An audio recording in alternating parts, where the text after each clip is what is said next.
వేదిక మీదున్న, వేదిక కిందున్న ప్రతి ఒక్కరికి పేర్లు నేను మెన్షన్ చేయట్లేదు, సారీ. ఆమ్, నిజానికి నా జీవితంలో ఫ్రెండ్స్తో కలిసి ఒకరోజు సెలబ్రేషన్ లేదంటే అలుమ్ని మీటింగ్, కన్వకేషన్, ఒక ఫోటో, ఇదేది నా జీవితంలో లేకుండే. కానీ ఈరోజుకి అది నాకు తీరింది. అంబేద్కర్ యూనివర్సిటీలో ఇంతమంది విద్యార్థుల్ని కలవడం, ముఖ్యంగా మా రజనీ మేడం, తెలుగు మేడం, ఆవిడ్ని సభల్లో సమావేశాల్లో చూడడం. రీసెంట్గా నేను ప్రస్తుతానికి నా పేరు రమేష్ కార్తిక్ నాయక్, నునావత్ కార్తిక్ నాయక్ నా సర్టిఫికేట్ పేరు. రమేష్ కార్తిక్ నాయక్ అన్న పేరుతో నేను రచనలు చేస్తుంటాను. సో రీసెంట్గా అంటే సంవత్సరం అవుతుంది, నేను ఒక ఛానల్లో వర్క్ చేస్తున్నాను. ఆ రోజు నేను ఆబ్సెంట్. ఆ రోజు గంటా చక్రపాణి గారి ఇంటర్వ్యూ ఉంది. సో ఆయన్ని మా వాళ్ళు ఎప్పుడు ముందే చెప్పారనమాట, ఎవరి ఇంటర్వ్యూ జరుగుతుంది, ఎవరు వస్తున్నారు గెస్ట్గా అనేది. సో సార్ వచ్చారు, వెళ్ళిపోయారు, నేను మిస్ అయిపోయాను. అంతకుముందు సార్ పేరు నేను మేము సైతం అనే పుస్తకం ప్రొఫెసర్ సూర్య ధనంజయ్ గారి దగ్గర నుంచి ఆ బుక్ మళ్ళీ ఇవ్వమని అన్నారు. నిజానికి తెచ్చుకున్నాను, ఇప్పటిదాకా ఆవిడకి ఇవ్వలేదు ఆ పుస్తకం. దాంట్లో త్రివేణి గారు మా నిజామాబాద్ జిల్లా నుంచి, ప్రస్తుతానికి హైదరాబాద్ సెంట్రల్ యూనివర్సిటీలో ప్రొఫెసర్, ఆవిడ మా నిజామాబాద్ జిల్లా. అండ్ సూర్య ధనంజయ్ గారిని నేను 2017లో కలిశాను. నేను జిరాక్స్ షాప్లో కంప్యూటర్ ఆపరేటర్గా వర్క్ చేస్తున్న క్రమంలో అక్కడ మేడ్చల్లో ఒక జూనియర్ కాలేజ్లో అంబేద్కర్ యూనివర్సిటీకి సంబంధించి బ్రాంచ్ ఉండింది. సో అప్లికేషన్స్ కోసం వసంత్ మేడం గారు వచ్చారు. వచ్చినప్పుడు నేనే అవి టైప్ చేసేవాడిని.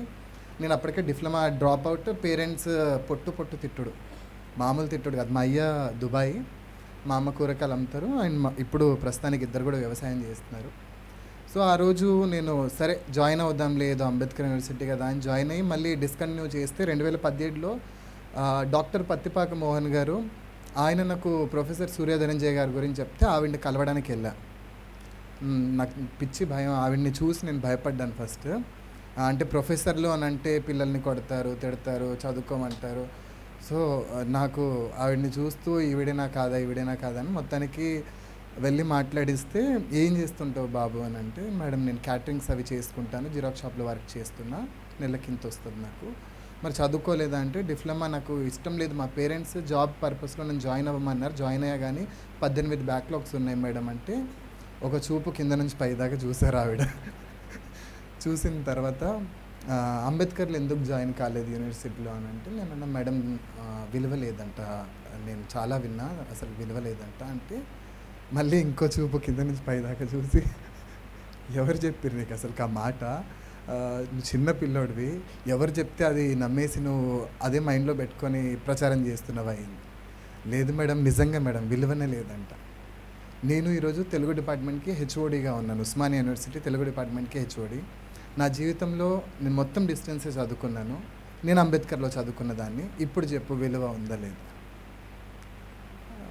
సరే నన్ను ఏదో జాయిన్ చేయడానికి ఏదో చెప్తున్నారు అని అనుకున్నాను. మెల్లిమెల్లిగా ఉస్మానియాకి వెళ్ళినప్పుడు మేడంని కలవడము, మాట్లాడడం, నేను రాసినవి చూపించడం. అప్పుడు మళ్ళీ ఇంకోసారి కలిస్తే మళ్ళీ చదువు ప్రస్తావన. ఈ పని పాటు ఉండదు వీళ్ళకి, ఎంతసేపు చదువు, ఎందుకు వీళ్ళు చదువు గురించి అంత ఇది చేస్తారు?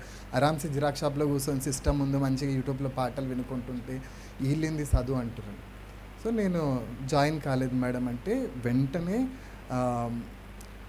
తను వాళ్ళ స్టూడెంట్, అక్కడ సీను అని ఒక స్టూడెంట్ ఉండే, ఆ సీనుకి చెప్పి, అరే వీడిని తీసుకుపోయి ఫస్ట్ జాయిన్ చేయరా అంటే, వదిలిపెట్టేట్లు లేదు, స్కూల్లో పిల్లలను తీసుకెళ్ళి జాయిన్ చేస్తారు కదా, లేదంటే క్లాస్కి రావట్లేదని పిల్లోడిని ఒక చంప మీద కొట్టైనా కానీ క్లాస్లో కూర్చోబెట్టినట్టు వాళ్ళ స్టూడెంట్కి చెప్తే, నేను అన్నా మేడం నేను ఆల్రెడీ జాయిన్ అయినా, కానీ నా వల్ల అయితలేదు, నాకు ఈ సిస్టమ్ వరకే ఇది బాగుంది, క్యాటరింగ్కి వెళ్ళడము, మంచి ఫుడ్ దొరుకుతుంది, నాకు ఈ సిస్టమ్ వర్క్ బాగుంది. లేదు నీకు ఫినాన్షియల్ ఇబ్బంది ఉంటే చెప్పి నేను చూస్తా అంటే, లేదు మేడం అదేం లేదు అంటే, లేదు నువ్వు చదువుకోవాల్సిందే అని చెప్పేసి ఆవిడ చెప్పడంతో ఆ రోజు 2017లో నేను అంబేద్కర్లో జాయిన్ అయ్యి, తర్వాత నేను మళ్ళీ ప్రైవేట్లో కుక్కట్పల్లి జూనియర్ కాలేజ్లో నేను చదువుకోవడం, అక్కడ కూడా మళ్ళీ అంబేద్కర్ యూనివర్సిటీ ఉండింది. అయితే ఆ తర్వాత నేను మళ్ళీ MA English, MA Telugu, Spanish degree first year complete చేసి సెకండ్ ఇయర్కి ప్రమోట్ అయ్యా, అది వదిలేశాను. సో కారణాలు చాలానే ఉన్నాయి, కానీ అంబేద్కర్ యూనివర్సిటీ ఒక రకంగా ఈరోజు నేను ఒక రచయితగా కావచ్చు, లేదంటే ఎక్కడైనా, నిజానికి తెలుగు నుంచి రచయితల్ని పిలుస్తూ ఉంటారు వేరే వేరే రాష్ట్రాల్లోకి. అలా రాష్ట్రాల్లో అక్కడ మాట్లాడడానికి పిలిచినప్పుడు ముఖ్యంగా ఓల్గా అని తెలుగు రచయిత చాలా ఫేమస్, ఆవిడ్ని పిలుస్తుంటారు. ఆవిడ తర్వాత అన్ని చోట్లు వెళ్ళింది నేనే. అరుణాచల్ ప్రదేశ్కి వెళ్ళాను, అరుణాచల్ ప్రదేశ్, వదోదర, అస్సాం, గుజరాత్ చాలా చాలా చోట్ల లిట్ ఫెస్ట్‌లకు వెళ్ళాను. నేను ఇప్పటిదాకా 6 పుస్తకాలు తీసుకొచ్చా. దాంట్లో ఒక పుస్తకం ప్రొఫెసర్ సూర్య ధనంజయ్ గారితో కలిసి నేను ఎడిట్ కూడా చేశాను. సో, ఇది అంబేద్కర్ యూనివర్సిటీ కథ ఫస్ట్. దీని తర్వాత నేను నా కథలోకెళ్తాను. నిజానికి మా అమ్మ, నాన్న వ్యవసాయం చేస్తారు. సో, ఎస్టీ, ఎస్సీ రిజర్వేషన్స్ మనకు ఆల్రెడీ తెలిసిందే కదా! ఆ రకంగా వాళ్ళెవరో చెప్తే నన్ను జాయిన్ చేశారు కానీ నా వల్ల ఎప్పుడు కాలేదు. నేనేదో టీచర్ అవ్వాలి, సాహిత్యం బోధించాలి, లేదంటే ఒక పిల్లలకి చదువు చెప్తూ ఇది ఉండాలన్న కోరిక ఎప్పుడూ ఉండేది.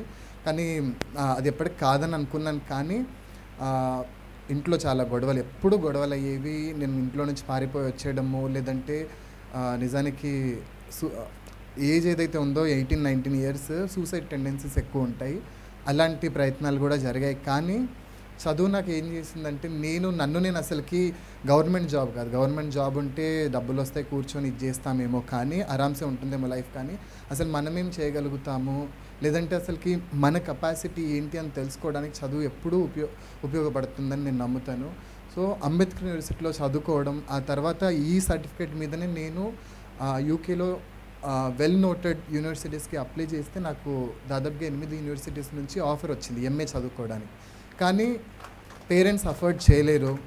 నిజానికి అక్కడ యూనివర్సిటీస్ అప్లికేషన్ని ఓకే చేసి నాకు ఆఫర్ ఇచ్చి సగం స్కాలర్షిప్ ఇస్తాము, సగం మీరు పెట్టుకోవాలి అనుకున్నప్పుడు ఇక్కడున్న గవర్నమెంట్ అఫీషియల్స్ని కలిస్తే మాకు రెగ్యులర్ సర్టిఫికేట్ ఒకటి కావాలి, నీ అటెండెన్స్ అది ఇది అన్నారు. సో, నిజానికి మనకు అవకాశాలు ఎప్పుడూ ఉన్నాయి, కానీ మన చుట్టూ ఉన్న వాళ్ళే ప్రాపర్ సపోర్ట్ చేయనప్పుడు అది ఎప్పుడూ నీరు గారిపోతూ ఉంటుంది.